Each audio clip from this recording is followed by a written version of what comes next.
day 22, insights and foundations, firm foundations.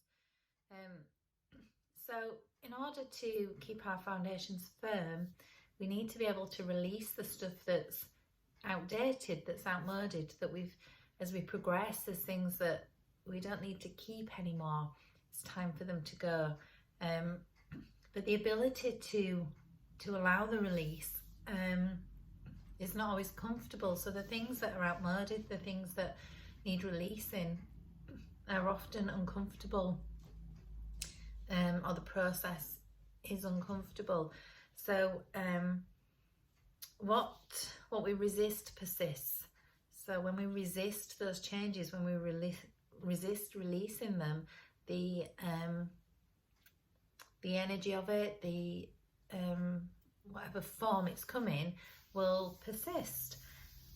So understanding that helps to face the release, to be able to keep moving through the cycles of life. The analogy that I have is probably not the best visual. However, I think I feel it's a good analogy. So we know if we're feeling sick, if we're feeling physically sick, that if we are sick, then we'll just feel better. That whatever it is that's made us feel sick probably needs expelling from our physical body.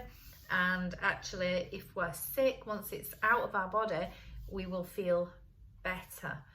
And in with that, there's an understanding. So, that feeling of nausea, that feeling of going to be sick, it's horrible. The more you kind of resist it, the more it persists. The more you kind of just try not to be sick.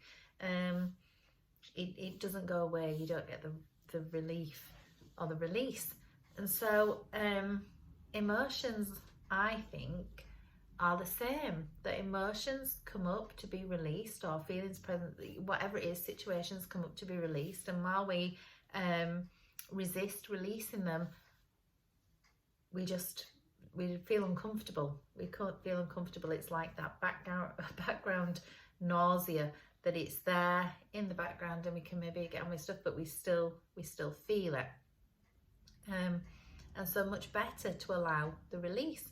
And also, physically, we seem to understand the physical much more than the mind and the emotions. So physically, if you're feeling unwell, then you give yourself space to be unwell. So, you might have to go into work still, but then when you got home, if you had a cold or not feeling so well, then you'd look after yourself. You would probably, run a bath. You'd kind of go straight to bed. You'd do something according to the level of discomfort you felt physically.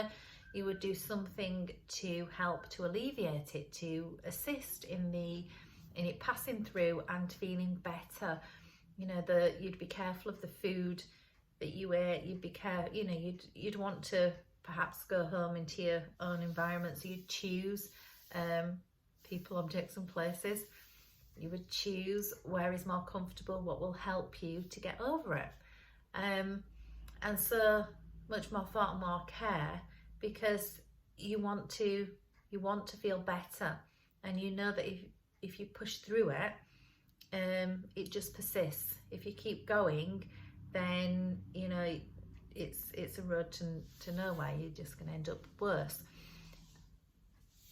And if we can look at emotions and feelings in a similar way, that when emotions and feelings are coming up, they need space to release.